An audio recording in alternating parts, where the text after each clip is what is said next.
അതെ, സ്ഥിരം മീൻ വറുത്തതും മീൻ കറിയൊക്കെ കഴിച്ച് മടുത്തോ? അങ്ങനെയാണെങ്കിൽ നമുക്ക് വെറൈറ്റി ആയിട്ട് പെട്ടെന്ന് ഉണ്ടാക്കാവുന്ന ഒരു മീൻ പൊള്ളിച്ചതിൻ്റെ റെസിപ്പിയാണ് കേട്ടോ.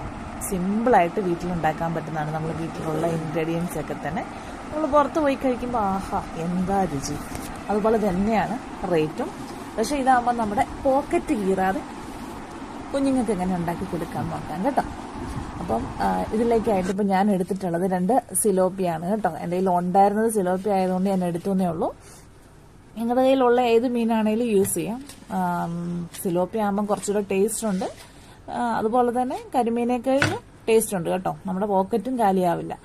അപ്പം കിട്ടുവാണെങ്കിൽ ഇതിൽ തന്നെ ചെയ്ത് നോക്കുക. അപ്പം 2 എണ്ണം നന്നായിട്ട് വരഞ്ഞെടുക്കണേ. അതായത് മുള്ളിനോളം നമ്മൾ മുള്ളിൻ്റെ അവിടം വരെയും വരയണം കേട്ടോ. എന്താണെന്ന് വെച്ചാൽ മസാലയൊക്കെ നന്നായിട്ട് പിടിക്കാൻ വേണ്ടിയാണ്. അപ്പം നന്നായിട്ട് വരയുക. അതിലേക്ക് ചില ഉപ്പും മുളക് പൊടിയും മഞ്ഞൾ പൊടിയും മാത്രം ചേർത്ത് നന്നായിട്ട് പുരട്ടി വെക്കുക കേട്ടോ. ഒത്തിരി നേരം വെക്കണമെന്നൊന്നുമില്ല, വെച്ചാൽ നല്ലത്. ഞാൻ പെട്ടെന്ന് ഉണ്ടാക്കുകയാണ്. അപ്പം അതുകൊണ്ട് തന്നെ നന്നായിട്ട് പുരട്ടി ഒരു തവയിലേക്ക്, ഇതിനകത്ത് വലിയ എണ്ണയൊന്നും ചിലവില്ല കേട്ടോ. ഒരു ശകല എണ്ണ ചേർത്ത് 2 സൈഡും ഒന്ന് ഷാലോ ഫ്രൈ ചെയ്തെടുക്കുവാണ്. ഒരു കറിവേപ്പിലയും കൂടെ ചേർത്തിട്ടുണ്ട്.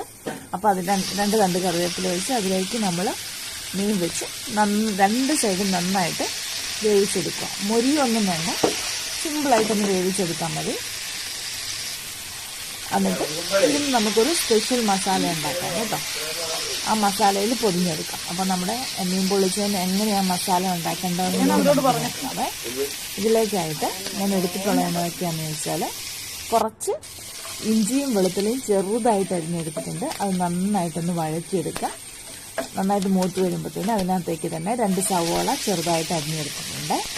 ചെറുതായിട്ട് അരിയുവാണെങ്കിൽ പെട്ടെന്നാവുകൊണ്ട് ഞാൻ കുഞ്ഞായിട്ട് അരിഞ്ഞെടുത്തത്. അപ്പം കാണാനൊരു ഭംഗിയാണ് കേട്ടോ അതുപോലെ ചെറുതായിട്ട് അരിയുമ്പം. അപ്പം നന്നായിട്ട് വഴറ്റുക. കുറച്ച് ഉപ്പും ചേർത്ത് വഴറ്റി നല്ലതായിട്ട് അതിൻ്റെ പച്ചമണമൊക്കെ മാറി കളറ് മാറി വരുന്ന സമയത്തേന് നമുക്ക് ഇതിലേക്ക് ആവശ്യമായ പൊടികൾ ചേർക്കാം. നമുക്ക് ഇതിനകത്ത് അധികം പൊടികളൊന്നും ചേർക്കുന്നില്ല. ഒരു കുറച്ച് മഞ്ഞൾ പൊടി, ആവശ്യത്തിന് മുളക് പൊടിയും ചേർക്കുന്നുണ്ട്. ഞാൻ കുറച്ചെടുത്തേക്കുന്ന കുറച്ച് കുരുമുളക് പൊടിയും കൂടി ചേർക്കുന്നതുകൊണ്ടാണ് കേട്ടോ. അപ്പം മസാലയുടെ ഒരു പച്ചമണം മാറുന്ന വരെ നമ്മളൊന്ന് വഴറ്റുക. അതിലേക്ക് ആവശ്യത്തിന് പുളി ചേർക്കാം. പുളിയോ തക്കാളിയോ നിങ്ങളുടെ കയ്യിലുള്ള എന്താണോ അതനുസരിച്ച് ചേർക്കാം. എൻ്റെ കയ്യിൽ തക്കാളി ഇല്ലായിരുന്നു, സോ ഞാൻ വാളംപുളി പിഴിഞ്ഞാണ് ചേർത്തേക്കുന്നത്.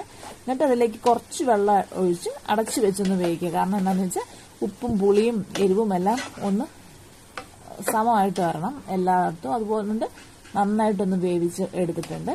അതിലേക്ക് നല്ല പച്ച കറിവേപ്പിലയും കൂടെ ചേർത്ത് ഇളക്കിയെടുക്കുക.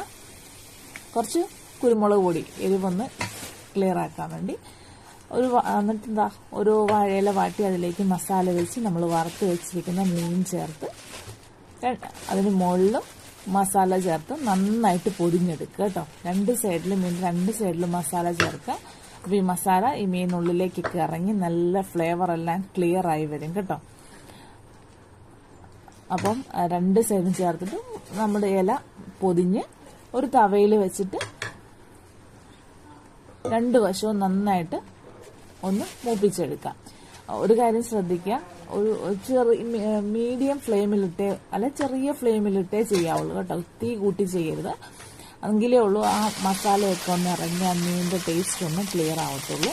പറയാതിരിക്കാൻ പറ്റത്തില്ല. ഇങ്ങനെ ഒന്ന് ചെയ്ത് വെക്കുക. അടിപൊളിയാണ്, കുഞ്ഞുങ്ങൾക്ക് ഇഷ്ടപ്പെടും. ശരിക്കും എന്താ പറയുക, നല്ലൊരു ഫ്ലേവറാണ് കേട്ടോ. ഒരിക്കലും നമ്മൾ ചെയ്ത് നോക്കേണ്ടതാണ്. അപ്പം നമ്മുടെ വീഡിയോസ് ഇഷ്ടമാണെങ്കിൽ നമ്മുടെ ചാനൽ സബ്സ്ക്രൈബ് ചെയ്യുക. അതുപോലെ തന്നെ നിങ്ങളുടെ അഭിപ്രായങ്ങളും നിർദ്ദേശങ്ങളും കമൻ്റായി അറിയിക്കാൻ മറക്കില്ല കേട്ടോ. എന്തായാലും എല്ലാവരും ഉണ്ടാക്കി നോക്കുക. നിങ്ങളുടെ കയ്യിലുള്ള മീൻ വെച്ച് ഉണ്ടാക്കി നോക്കിയിട്ട് അഭിപ്രായം പറയാം. ഓക്കെ.